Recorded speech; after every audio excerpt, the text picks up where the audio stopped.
Неважно, на чьей стороне сила, важно, на чьей стороне право. Мөһим түгел, кем ягында көч, мөһим, кем ягында хукук. Бүгенге чыгышымны нәкъ шушы сүзләрдән башлап китәсем килә. Чөнки күптән түгел узып киткән җир мөнәсәбәтләре буенча суд процессында нәкъ шушы күренеш күзәтелде. Тулырак чыгышым дәвамында таныштырып китермен. Юридик бүлек башкарма комитеты, Актаныш муниципаль район советы, авыл советлары һәм башка төр муниципаль учрежденияларның юридик яктан тиешенчә кануннарны бозмыйча үз эшчәнлеген алып баруда ярдәм күрсәтә.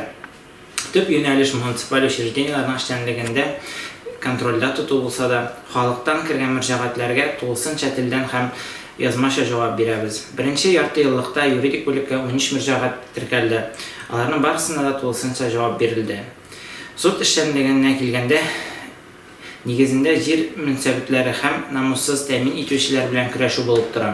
Беренче ярты ел дәвамында 31 эш каралып китте. Алар төрле өлкәдә, күбесе авыл җирлекләрендә урнашкан су чыганакларын һәм су челтәрләрен тиешенчә рәсмиләштерү өстеннән алып барылды. Алардан күпкә калышмый мирас рәсмиләштерү буенча эшләр каралды.